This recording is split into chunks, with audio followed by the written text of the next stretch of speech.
الحمد لله رب العالمين والعاقبة للمتقين والصلاة والسلام على سيد الأنبياء والمرسلين أما بعد فأعوذ بالله من الشيطان الرجيم بسم الله الرحمن الرحيم قل لا أسألكم عليه أجرا إلا المودة في القربى صدق الله العظيم إن الله وملائكته يصلون على النبي يا أيها الذين آمنوا صلوا عليه وسلموا تسليما محبت اور ادب سے دعا پڑھیں الصلاة والسلام عليك يا سيدي يا رسول الله وعلى آلك وأصحابك يا سيدي يا حبيب الله الصلاة والسلام عليك يا سيدي يا نبي الله وعلى آلك وأصحابك يا سيدي یا محبوب رب العالمین. چند اشعار منقبت امام علی مقام کے میں کروں گا. اگر آپ سب میرے ساتھ شامل ہو جائیں گے تو سب کی حاضری بھی لگ جائے گی اور پتہ نہیں کس کے منہ کی نکلی کریم کو پسند آ جائے اور سب کا بیٹا بار ہو جائے. دین کا شباب حسین دین کا شباب ہے حسین دین کا شباب ہے حسین دین کا شباب ہے حسین عظمتوں کا باب ہے حسین عظمتوں کا باب ہے حسین دین کا شباب ہے حسین عظمتوں کا باب ہے حسین اور جس کو خود نبی نے سونگا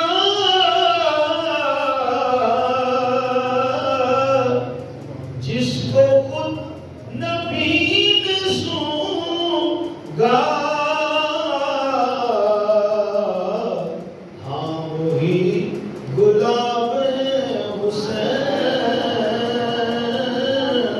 ہاں وہی گلاب ہے حسین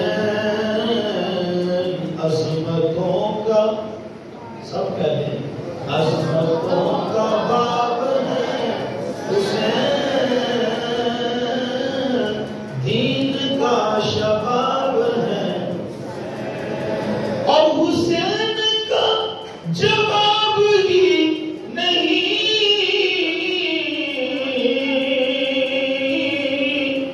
حسین کا جواب ہی نہیں کیونکہ لاجواب ہے حسین کیونکہ لاجواب ہے حسین عظمتوں کا باب ہے حسین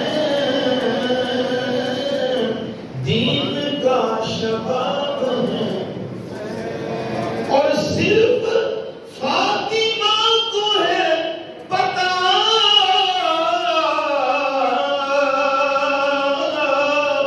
صرف فاطمہ کو ہے پتہ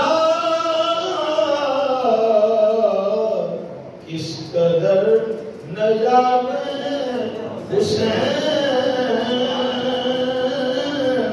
کس قدر نجاب ہے حسین دین کا شباب ہے حسین عظمتوں کا باب ہے حسین. تمام حمد و ثنا تعریف و توصیف اللہ تعالیٰ جل مجدہ الکریم کی ذات بابرکات کے لیے جو خالق کائنات بھی ہے اور مالک شش جہات اللہ جل وعلا کی حمد و ثنا کے بعد حضور نبی اکرم شفیع امم رسول محتشم اللہ کے پیارے امت کے سہارے رب کے محبوب دانائے رجوع مالک رباب امم فخر ارب و عجم والی کون و مکان سے اعلیٰ مقام حضور ختم المرتبت احمد مجتبیٰ جناب حضرت محمد مصطفیٰ صلی اللہ علیہ وسلم کے حضور ناز میں اپنی محبتوں عقیدتوں اور نیاز مندیوں کا خراج پیش کرنے کے بعد عزتوں کی مسندوں پہ تشریف فرما قبلہ شاہ جی اور حضرات علماء کرام اور قابل سخت احترام حاضرین و سامعین، السلام علیکم ورحمۃ اللہ وبرکاتہ۔ آج کی یہ خوبصورت محفل پاک جو کہ نواسہ رسول ذکر گوشہ بطون سید الشہداء امام علی مقام حضرت امام حسین رضی اللہ تعالیٰ عنہ کی یاد میں انعقاد پذیر ہوئی ہے۔ مجھے اور آپ سب کو حاضری کا شرف نصیب ہو رہا ہے۔ اللہ کے عالم کی بارگاہ میں دعا گو اللہ پاک ہم سب کا یہاں پہ جمع ہونا اپنی بارگاہ میں مستجاب فرما کر میرے اور آپ سب کے لیے ذریعہ نجات۔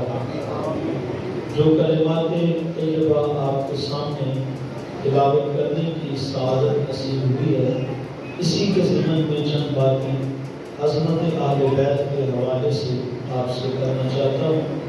ایک لمحہ آپ کی توجہ کا طالب بھی ہوں، دعا گو ہوں اللہ پاک میری زبان پر کلمہ الحق جاری فرمائے، آپ سن کر سمجھ کر اس کو ماننے کی بھی توفیق عطا فرمائے، اور اس میں سے جو قابل عمل باتیں اللہ ہمیں اس پہ توفیقات عمل بھی نصیب فرمائے۔ بلا تمہید چند باتیں سماعت کیجیے۔ ارشاد ہوتا ہے قل لا اسألکم علیہ اجرا، محبوب فرما دیجیے میں اس پر جو تمہیں تبلیغ دین کی ہے اور تم تک اللہ کا پیغام پہنچایا ہے، اللہ کے دین کو پہنچایا ہے، تو اس پر میں تم سے کوئی بھی اجر کوئی بھی معاوضہ نہیں مانگتا۔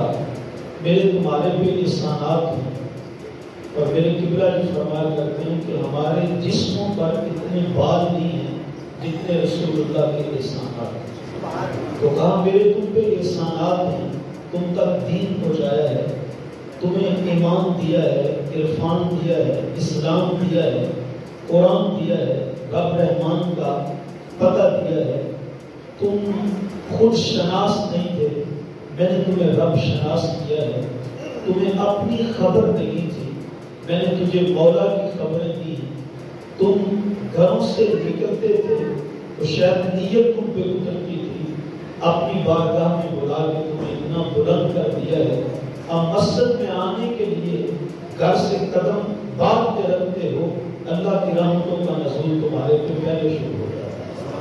تو فرمائیے میرے تم پہ احسانات ہیں، اور اس طرح کے احسانات ہیں کہ میں نے تمہیں دین دیا ہے، تم نے دین تم تک پہنچایا ہے، اور اس معاملے میں کھودنے والوں نے میرے رستے میں گڑھے بھی کھودے ہیں، بچھانے والوں نے میرے رستے میں کانٹے بھی بچھائے ہیں، ڈالنے والوں نے میرے اوپر اوجھلیاں بھی ڈالی ہیں، مارنے والوں نے مجھے طائف کے بازاروں میں پتھر بھی مارے ہیں، لیکن ایک میں تھا کہ ثابت قدم رہ کے میں نے رب کا پیغام اور رب کا دین تم تک پہنچایا ہے۔ حضرت سیدہ پاک سلام اللہ علیہ بیان کرتی ہیں کہ میرے بابا جی کی جو مکی زندگی ہے، اعلان نبوت کے بعد ہجرت تک کے جو ایام ہیں، جو سال ہیں، تو کہتی ہیں کبھی ایسا نہیں ہوا ان ایام میں کہ والد گرامی جب صبح گھر سے نکلے ہوں تو جو جس حالت میں کپڑے پہن کے گھر سے نکلے ہوں، پلٹ کر جب شام کو گھر آئے ہوں تو کپڑے سلامت لے کے آئے ہوں۔ سیدہ پاک کہتی ہیں کبھی زلفیں بکھری ہیں، اور کبھی قمیض پھٹی ہے، کبھی کپڑے کٹے ہیں، اور حضور جان رحمت جب گھر آتے ہیں کہتے ہیں ایک دن تو حد ہو گئی، حضور کے پاؤں میں کانٹے بھی چبھے ہیں، اور میرے بابا کی قمیض بھی پھٹی ہے، زلفیں بھی بکھری ہوئی ہیں۔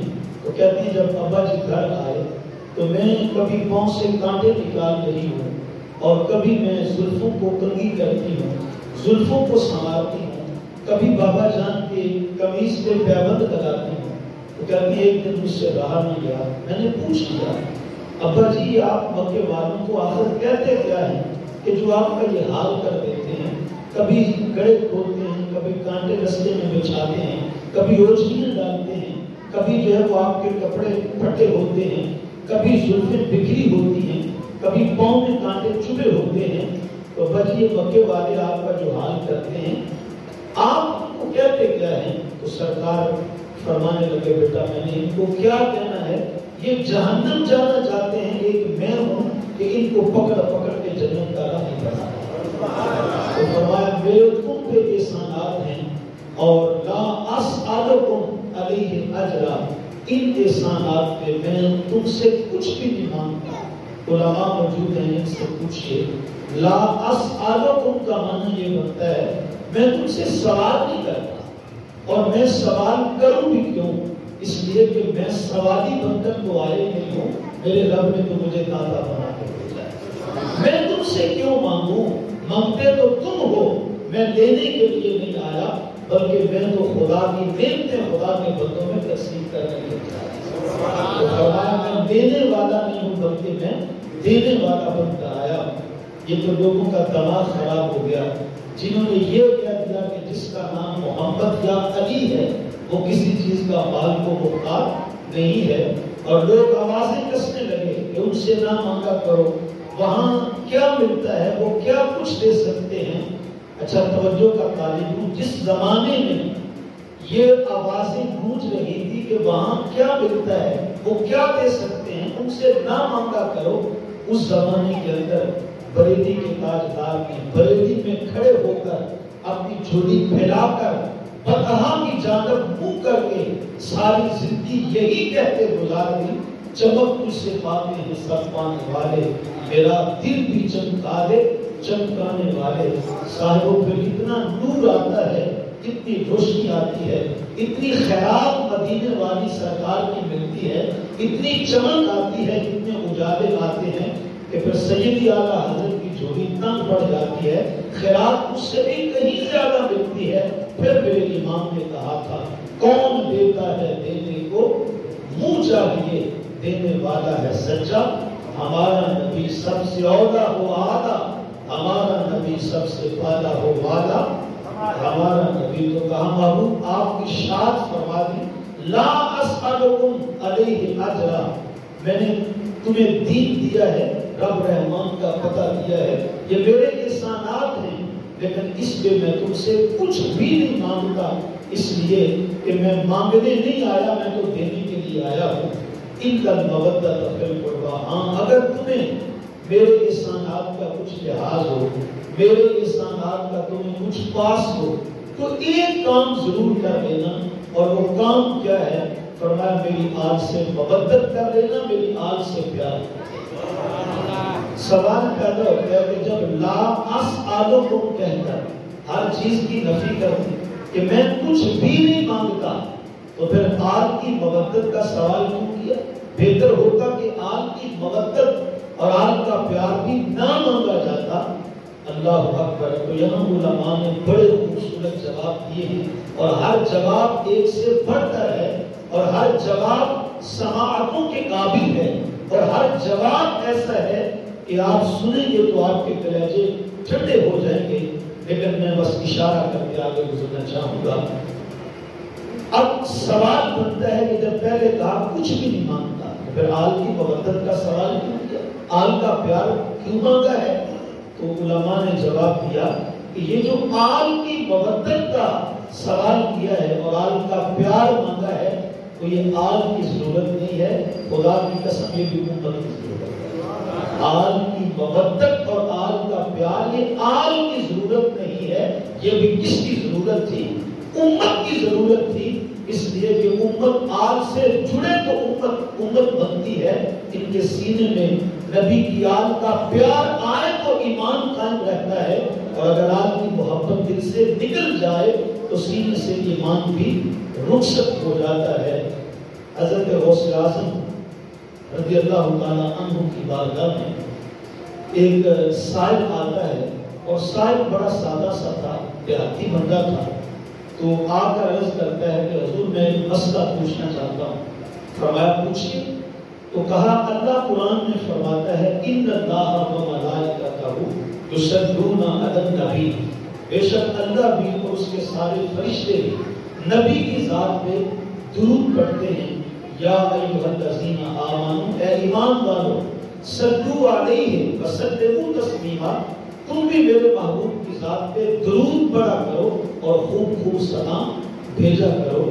تو اس شاعر نے آگے کہا کہ جب اللہ خود فرماتا ہے قرآن میں کہ میں اپنے محبوب کی ذات پہ درود پڑھ رہا ہوں، اللہ اکبر، تو اب کوئی اور پڑھے یا نہ پڑھے، تو کسی کے پڑھنے یا نہ پڑھنے سے وہاں کوئی فرق تو نہیں پڑتا۔ توجہ کا طالب ہوں، ہم سارے درود پڑھنے لگ جائیں تو نبی کی عظمتوں کو بڑھا نہیں سکتے، اور اگر کوئی ایک بھی درود نہ پڑھے بندوں میں سے تو حضور کی عظمتوں کو گھٹا نہیں سکتے۔ تو اس نے کہا کہ جب خود رب ہو کے رحمتیں بھیج رہا ہے، درود پڑھ رہا ہے، تو پھر کوئی کمی تو نہیں رہتی تھی، تو ہمیں کیوں حکم دیا کہ تم بھی محبوب کی ذات پہ درود و سلام پڑھا کرو۔ حضور غوث پاک سمجھ گئے کہ بندہ سادہ ہے، تو قرآن کی آیات احادیث بطور دلیل پیش کی تھی، بلکہ فرمایا میں آج تھوڑا سا مصروف ہوں، یہ لوگوں کا جمع غفیر ہے، تو اس طرح کرنا کہ تو کل آ جانا۔ جب کل ہوئی تو وہ ساری پھر حضور غوث پاک کے در پہ حاضر ہو گیا، عرض کرتا ہے حضور وہ کل والا سوال لے کے آیا۔ فرمایا بالکل آج مجھے جواب دیتے ہیں۔ توجہ کا طالب، ویسے جو اللہ والے ہوتے ہیں ضروری نہیں کہ ہر سوال کا جواب مناظرے کر کے دیں، ہر سوال کا جواب مجادلے کر کے دیں، ہر سوال کا جواب بحثوں میں ہی مبتلا کر کے دیا جائے۔ کبھی مناظرے کرنے پڑتے ہیں، مجادلے کرنے پڑتے ہیں، اور میاں کبھی مناظروں سے ہٹ کر منظر دکھانا بھی پڑتا ہے۔ تو اللہ والوں کا یہ کمال ہے کہ ایک ہی جملہ بولتے ہیں بسا اوقات، اور یہاں سے نکلتا ہے اور آگے کے دل تک جو ہے وہ پہنچ جاتا ہے۔ تو کبھی یہ بتاتے ہوتے ہیں اور کبھی یہ حالت دکھاتے ہوتے ہیں۔ تو حضور غوث پاک اس کا بازو پکڑا، دریا کنارے لے گئے، اس کو کشتی میں اپنے ساتھ سوار کیا۔ کشتی میں جب بیٹھ گئے تو کشتی دریا میں جب چلنے لگی تو آپ کے ہاتھ میں ایک کیل تھا، اس کیل کے ساتھ شہنشاہ بغداد نے اس کشتی کے پھٹے میں سوراخ کر دیا۔ ظاہر بات ہے جب کشتی کے پھٹے میں سوراخ کیا تو جو دریا کا پانی تھا وہ کشتی میں آنا شروع ہو گیا۔ یہ بندہ ڈر گیا، اس لیے کہ کشتی پانی میں رہے تو خیریت ہے، خیریت کی علامت ہے، نجات کا باعث ہے، اور اگر پانی کشتی میں آ جائے تو پھر وہ پانی کشتی کو ڈبو دیتا ہے، ہلاکت کا باعث بن جاتا ہے۔ تو جب پانی دریا کا کشتی کے اندر آیا تو یہ ڈر گیا، گھبرا گیا، جلدی جلدی لپ بھر بھر کے پانی دریا میں ڈالنے لگا۔ تو اس وقت فرمانے لگے بھئی یہ کیا کر رہے ہو، یہ کشتی کا پانی دریا میں کیوں ڈال رہے ہو؟ دریا تو پانی پانی پہلے ہی ہے، اس کو تیرے پانی کی حاجت اور طلب تو نہیں ہے، وہ تو پہلے ہی پانی پانی ہے، تو تو کشتی کا پانی نکال کر دریا میں کیوں ڈال رہا ہے؟ اس نے کہا وہ سمجھنے کی کوشش کیجئے، یہ دریا کی ضرورت نہیں ہے، یہ ہماری ضرورت ہے۔ دریا کی یہ طلب نہیں ہے، وہ تو پہلے ہی پانی پانی ہے، مگر اس پانی کا نکالنا ہماری ضرورت ہے۔ اگر نکالتے ہیں تو کنارہ ملتا ہے، بچتے ہیں، اگر نہیں نکالتے تو پھر ڈوب جائیں گے، ہلاک ہو جائیں گے۔ غوث پاک فرمانے لگے یہی تیرے سوال کا جواب ہے، امتی نبی کی ذات پہ درود پڑھے یا نہ پڑھے کوئی فرق پڑتا نہیں ہے، اس لیے کہ جب رب ہو کے درود پڑھ رہا ہے تو ہمارے درودوں کی وہاں پہ احتیاجی نہیں ہے۔ لیکن ایک بات ضرور ہے، جب امتی کے لبوں پہ درود آ جاتا ہے، امتی اپنے آقا کی ذات پہ درود و سلام پڑھ دیتا ہے، امتی کی ڈوبتی ہوئی نیا کو کنارہ جو ہے وہ نصیب ہو جاتا ہے۔ صاحب آل سے جڑنا یہ آل کی ضرورت نہیں ہے، حسین کے نعرے لگانا حسین کی ضرورت نہیں ہے، حسین پاک کے ذکر کی مجلس کا انعقاد کرنا یہ حسین پاک کی ضرورت نہیں ہے۔ وہ سخی لوگ ہیں بلکہ ان کا ذکر کرنا یہ امت کی ضرورت ہے. اس لیے کہ جب ان کے ذکر کی مجلس کا ہم اہتمام کر دیتے ہیں، اللہ ان شہزادوں کے ذکر کا صدقہ ہماری ڈوبتی ہوئی نیا کو کنارہ عطا فرما دیتا ہے. ان کے ذکر کا صدقہ ہماری دنیا بھی بن جاتی ہے، ان کے ذکر جلیل کا صدقہ اللہ ہماری آخرت کو بھی بنا دیتا ہے. حضرت گرامی قدر توجہ کا تعلیم ہے تو کہا لا اسألکم علیہ اجرا، میں تم سے کوئی بھی سوال نہیں کرتا، کچھ بھی نہیں مانگتا سوال اس کے الا المودۃ فی القربى، کہ جو میرے قریبی ہیں ان سے محبت کرنا، ان سے پیار کرنا. علماء تشریف فرما ہے، ان سے پوچھیں مودت کا معنی بھی پیار ہوتا ہے اور محبت کا معنی بھی پیار ہوتا ہے. دونوں عربی زبان کے لفظ ہیں، مودت بھی اور محبت بھی. دونوں کا معنی چاہت ہے، الفت ہے، پیار ہے. اور پھر مزے کی بات یہ ہے کہ دونوں لفظ قرآن میں مستعمل ہیں. مودت بھی قرآن میں مستعمل ہے، محبت بھی قرآن میں مستعمل ہے. تو پھر محبت ہی کہہ دیا جاتا، مودت کا تقاضا کیوں کیا گیا ہے؟ تو امام باسی نے بڑی خوبصورت بات کی، کہا محبت بھی پیار ہوتا ہے اور مودت بھی پیار ہوتا ہے، لیکن ان میں زمین آسمان کا فرق ہے. محبت اور مودت میں یہ فرق ہے کہ جن دو چیزوں کے درمیان محبت ہوتی ہے ان کا ملنا اور جدا ہونا یہ برابر ہوتا ہے، اور جن دو چیزوں کے درمیان مودت ہو جاتی ہے ان کا ملنا اور جدا ہونا یہ برابر نہیں ہوتا. اگر وہ ملیں تو قائم رہتے ہیں، اگر جدا ہو جائیں، بچھڑ جائیں، اگر ان میں تفریق آ جائے، جدائی آ جائے تو پھر ایک دوسرے کے بنا رہ نہیں سکتا ہے. بڑی خوبصورت مثال دی جو سمجھانے کے لیے کافی ہے. فرمانے لگے یہ جو مچھلی ہوتی ہے نا، مچھلی اس کو پانی کے ساتھ مودت ہوتی ہے، تو آپ دیکھ لیں مچھلی جب تک پانی میں رہے وہ سکون رہتی ہے، اور جب مچھلی کو پانی سے الگ کر دیا جائے تو پھر بے چین ہو جاتی ہے، اس کو چین ہی نہیں آتا ہے، وہ تڑپنے لگتی ہے، وہ دھڑکنے لگتی ہے. تو سو ہم سے مطالبہ کیا گیا کہ میری آگ سے محبت نہیں بلکہ مودت کرنی ہے. مطلب کیا تھا؟ یہ اشارہ دیا گیا ہے کہ تمہارے لبوں پہ حسین کا نام آ جائے تو تمہارے دل کو چین آنا چاہیے، اور جب حسین کا نام لبوں پہ نہ آئے تو پھر تمہارے دل پہ چین ہو جانے چاہیے، تمہارے دلوں میں اضطراب آ جانا چاہیے. جس طرح مچھلی پانی سے جدا ہو کر جو ہے بے قرار ہو جاتی ہے، تڑپنے لگتی ہے، کہا اسی طرح میرے آل کا پیار تمہارے دل میں نہ رہے تو تمہارے دل میں چین نہیں ہونا چاہیے، اور جب ان کا پیار دل میں آ جائے تو تمہارے دکھی دل کو چین نصیب ہوگا. اچھا، یہاں ایک اور قابل غور نکتہ ہے، اور وہ یہ ہے کہ مچھلی کو پانی سے جب جدا کر دیں تو وہ جان دے دیتی ہے. زندہ تڑپتی تو ہے ہی ہے، تڑپ تڑپ کے مچھلی جان دے دیتی ہے. اور مچھلی کا پانی کے ساتھ اتصال یہ رشتہ اتنا گہرا رشتہ ہے کہ مچھلی پانی کے بغیر رہ سکتی نہیں ہے. اللہ اکبر، یہ پانی سے جدا بھی اس کو کر دیں، یہ مر بھی جائے، کٹ بھی جائے، ٹکڑے ٹکڑے بھی ہو جائے تو پھر بھی پانی پانی پکارتی رہتی ہے، پانی پانی کرتی رہتی ہے. صاحب سردیوں کا موسم ہو، آپ بازار سے مچھلی خرید کے لائیں تو جو آپ نے مچھلی خریدی ہے وہ زندہ نہیں ہے، وہ کیا ہے؟ مردہ ہے، وہ مری ہوئی ہے. پتہ نہیں کتنے دنوں سے پکڑ کے اس کو یہ لے آتے ہیں، اور وہ مردہ مچھلی آپ نے جب خریدی وہ پہلے بھی مردہ ہے، لیکن جب آپ نے خریدی قصاب کے چولہے نے اس کو کاٹا، ٹکڑے ٹکڑے کیا، اب پھر وہ مری، پھر آپ خرید کر لے آئے تو آگ کے اوپر جب اس کو رکھا گیا، بھونا گیا، تب آپ نے اس کو مارا. پھر جب پک کر سامنے آ گئی اس مچھلی کو آپ نے منہ میں ڈالا، دانتوں کی چکی میں آپ نے پیس کے رکھ دیا، آپ نے تب اس کو مارا، ٹکڑے ٹکڑے کیا. پھر جب وہ آپ کے معدے میں گئی تو جو آپ کے معدے نے اس کا حشر کیا، اس کو جو ہے وہ ریزہ ریزہ آپ کے معدے نے کر دیا. اتنی بار مچھلی مری ہے لیکن اس کے باوجود وہ ٹکڑے ٹکڑے ریزہ ریزہ ہو گئی ہے، آپ کے معدے میں چلی گئی ہے، لیکن وہاں جا کے بھی یہ پانی پانی پکار رہی ہے، یہ پانی پانی کر رہی ہے۔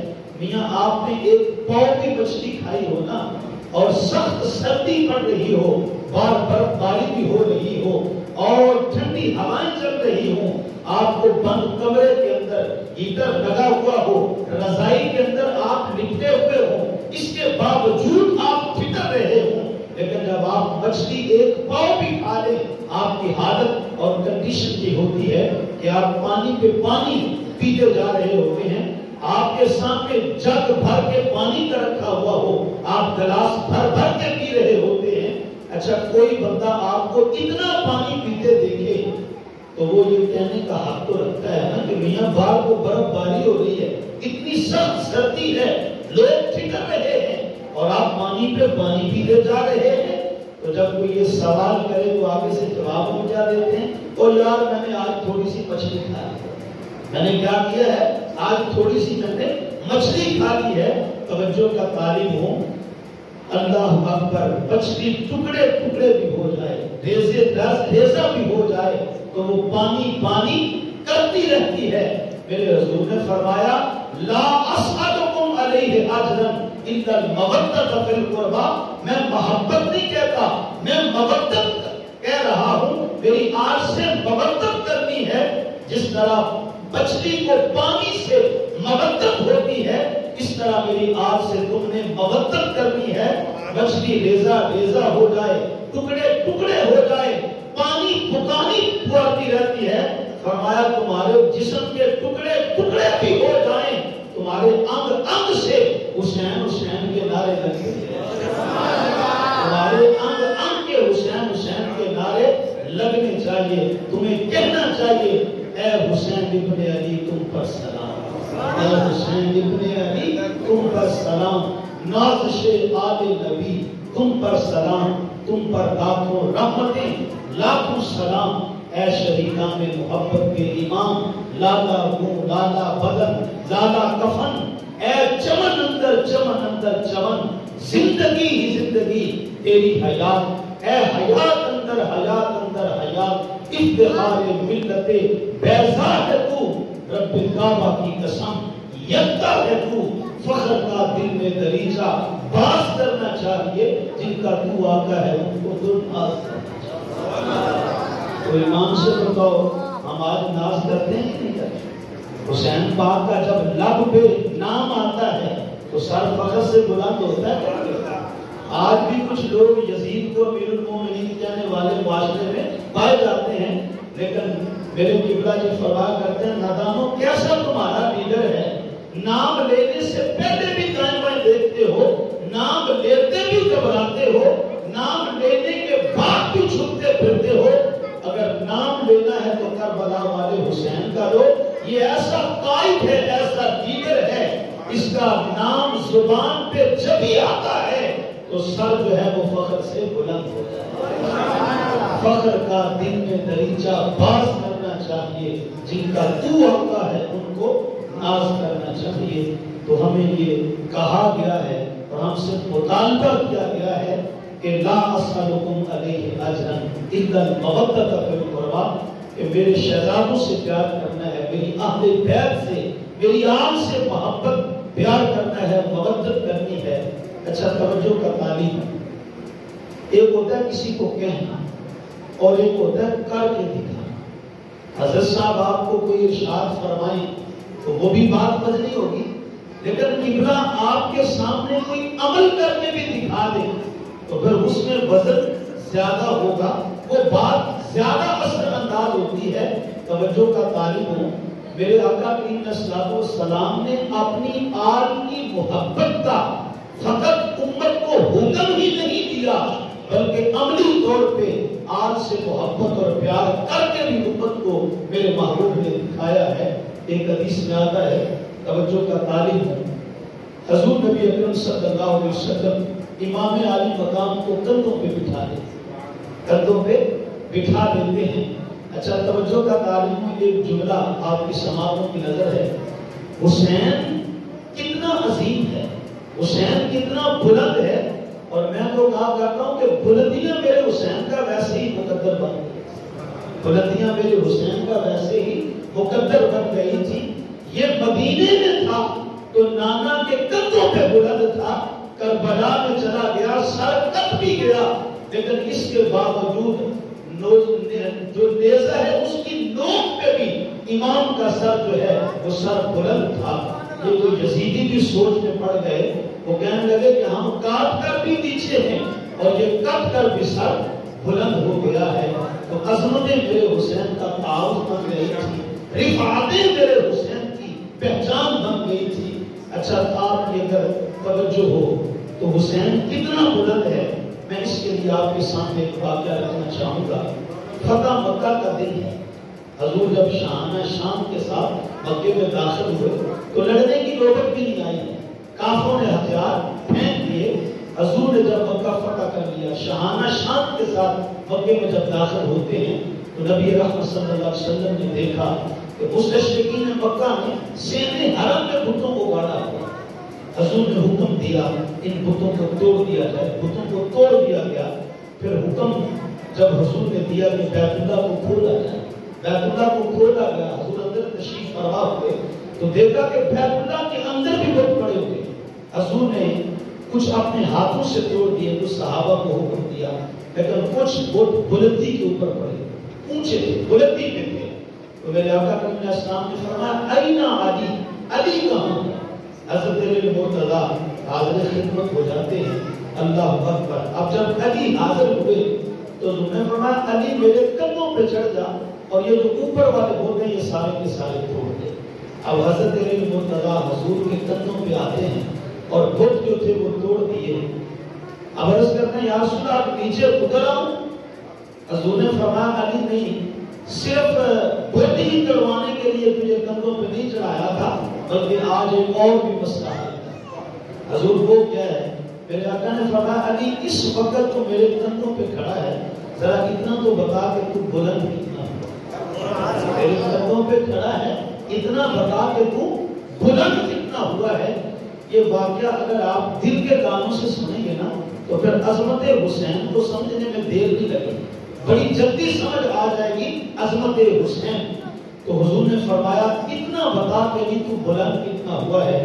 اب حضرت مولا علی کی سنیے رضی اللہ تعالیٰ عنہ، عرض کرتے ہیں یا رسول اللہ کیا بتاؤں، میرے قدم تو آپ کے کندھوں پہ ہیں، لیکن حضور اتنا بلند ہو گیا ہوں کہ دل توفہ کا سما آسمان نیچے رہ گیا ہے، جو میرا ہاتھ ہے وہ آسمان سے بھی اوپر جا رہا ہے۔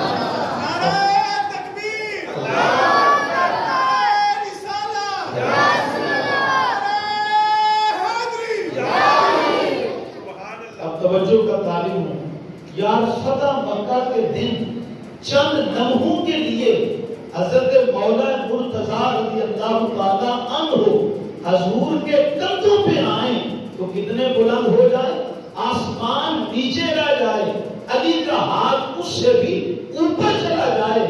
اگر چند لمحوں کے لیے علی حضور کے کندھوں پہ آئیں تو اتنے بلند ہو جاتے ہیں، وہ حسین کتنا بلند ہوا ہوگا جس کا سارا بچپن جو ہے مصطفیٰ کے کندھوں پہ کھیلتے ہوئے، وہ حسین کتنا بلند ہوگا جس کا سارا بچپن ہی حضور جان رحمت کے کندھوں پہ کھیلتے ہوئے گزرا ہے۔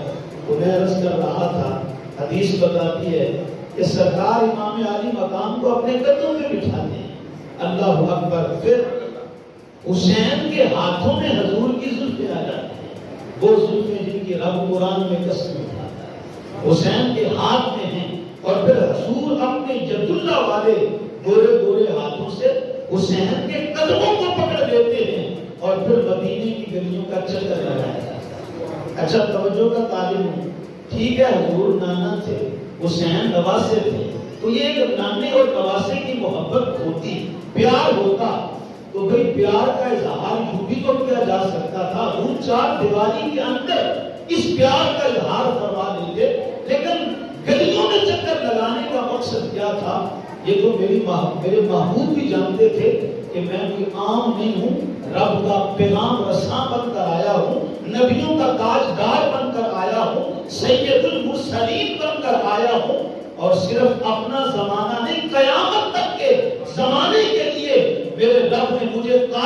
بنایا ہے، رہبر بھی بنایا ہے، رہنما بھی بنایا ہے۔ حضور جانتے تھے نا کہ میرا تو ایک ایک عمل شریعت بن جائے گا، میرا تو ایک ایک عمل جو ہے وہ سنت بننے والا ہے، میرا تو ایک ایک عمل جو ہے وہ قیامت تک آنے والی انسانیت کے لیے ہدایت بننے والا ہے، مشعل راہ بننے والا ہے۔ تو حضوری خیال فرما دیتے کہ بھائی میں یہ پیار کر رہا ہوں تو چار دیواری کے اندر کر دیتا ہوں، لیکن گلیوں کے چکر کیوں لگائے جا رہے ہیں؟ اس لیے کہ میرے محبوب بھی چاہتے تھے حسین کو کندھوں پہ بٹھا کر، حسین کو اب ہاتھوں میں اپنی زلفیں پکڑوا کر، اپنے ہاتھوں سے حسین کے قدموں کو پکڑ کر مدینے کے چکر مصطفیٰ اس لیے لگا رہے تھے زمانے والوں دیکھ لو، جس طرح داڑھی رکھنا میری سنت ہے نا، جس طرح نماز پڑھنا میری سنت ہے نا، جس طرح مسواک کرنا میری سنت ہے نا، جس طرح سر پہ امامہ سجانا میری سنت ہے نا، جس طرح سنت کا جامہ پہننا میری سنت ہے نا، میرے مصطفیٰ حسین کو کندھوں پہ بٹھا کر مدینے کی گلیوں کا چکر لگا کر اصل میں زمانے کو بتانا چاہتے تھے داڑھی رکھنا بھی میری سنت ہے، اور کربلا والے حسین سے پیار کرنا یہ بھی تمہارے نبی مصطفیٰ جان رحمت کی سنت ہے۔ اللہ اکبر۔ تو ان کا پیار امت کے ذمہ قرض ہے، امت کے ذمہ کیا ہے؟ امت پہ واجب ہے، امت پہ فرض ہے، امت بچتی ہی تب ہے جب ان شہزادوں سے محبت کی جائے، ان شہزادوں سے پیار کیا جائے۔ میرے آقا نے کتنا انعام دیا، حضور نے فرمایا من مات اللہ بآل محمد مات مؤمنا۔ حضور نے فرمایا جو میری آل سے پیار کرتا ہوا دنیا سے جائے گا نا، فرمایا وہ گناہگار تو مر سکتا ہے لیکن کبھی وہ منافق نہیں مرے گا، کبھی وہ کافر نہیں مرے گا۔ حضور نے بتا دیا تھا اگر حسن و حسین کا پیار دل میں بٹھا کر دنیا سے جائے گا نا، جب تیری روح بدن سے نکلنے لگے گی، تیری روح بدن سے باہر میں نکلے گی، تیرے لبوں پہ محمد کا کلمہ پہلے جائے گا۔ فرمایا جو میری آل کی محبت میں دنیا سے جاتا ہے تو وہ مؤمن بنتا جاتا ہے۔ کیا بن کے جاتا ہے؟ مؤمن، اپنے ایمان کو سلامت دے کے دنیا سے جاتا ہے۔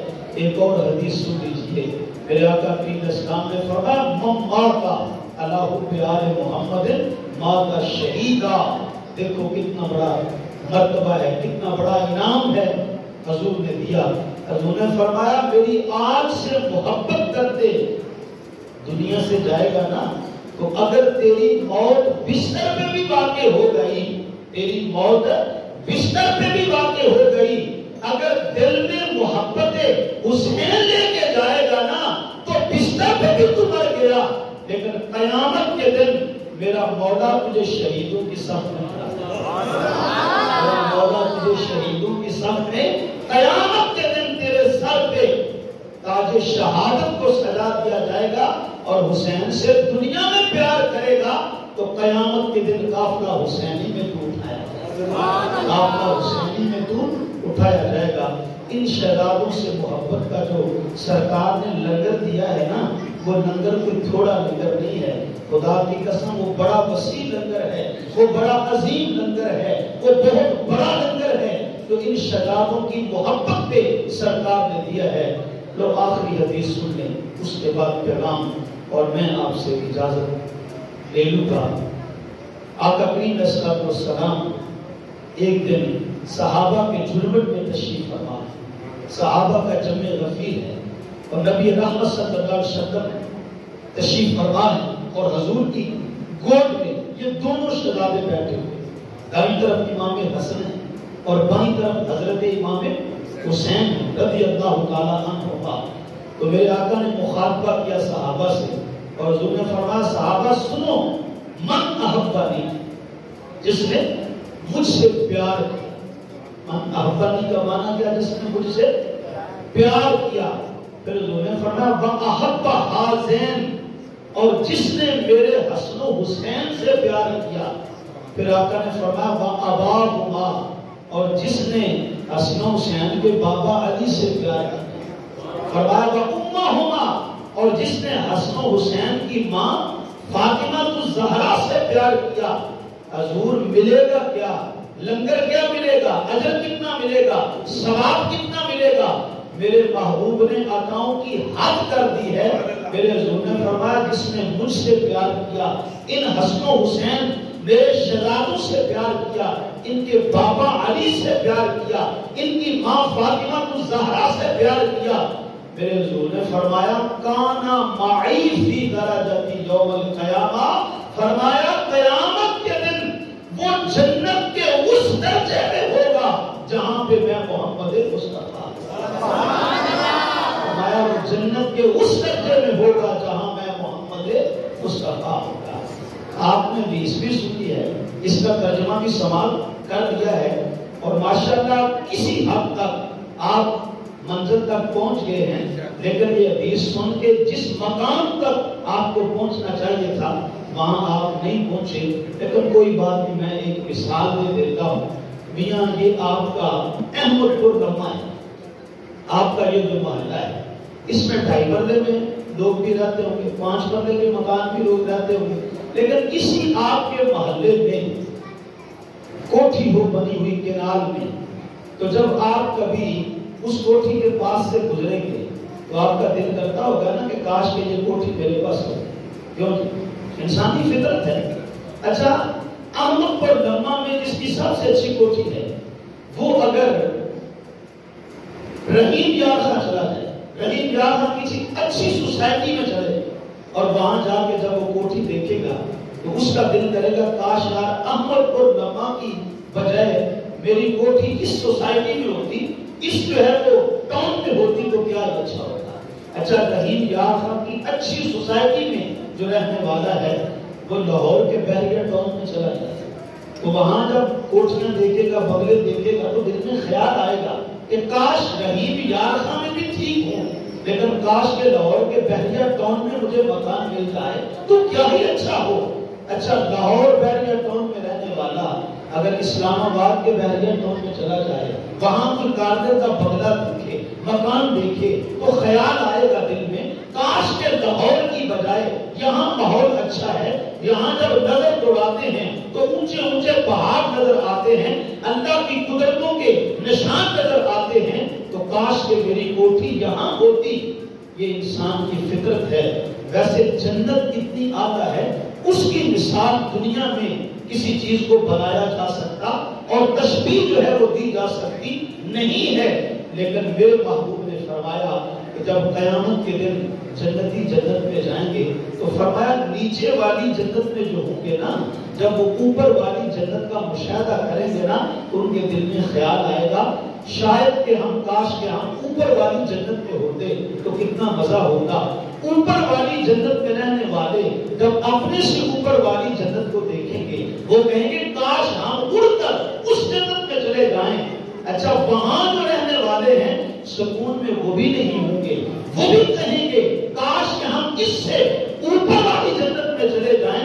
توجہ کا تعلیم، جنت ایک نہیں ہے، جنتیں کئی ہیں، لیکن مانا کہ جس جنت میں حضرت آدم ہوں گے جنت وہ بھی عطا ہوگی، جس جنت میں حضرت ابراہیم خلیل ہوں گے جنت وہ بھی عطا ہوگی، جس جنت میں حضرت موسیٰ ہوں گے وہ بھی جنت عطا ہوگی، جس جنت میں حضرت یوسف ہوں گے، جس جنت میں نبی ہوں گے، غوث ہوں گے، قطب ہوں گے، ابدال ہوں گے، اللہ کے ولی ہوں گے، اور یار جنت وہ بھی عطا ہوگی، لیکن خدا کی عزت کی قسم جو سب سے اعلیٰ جنت ہے، جو سب سے اونچی جنت ہے، وہ کوئی اور جنت نہیں ہے، وہ وہی جنت ہے جس میں میرے اور آپ کے پیارے آقا جس میں حضور ہوں گے، وہ سب سے اعلیٰ جنت ہے۔ اس سے اوپر کوئی جنت ہے، اس سے اعلیٰ کوئی جنت نہیں ہوگی۔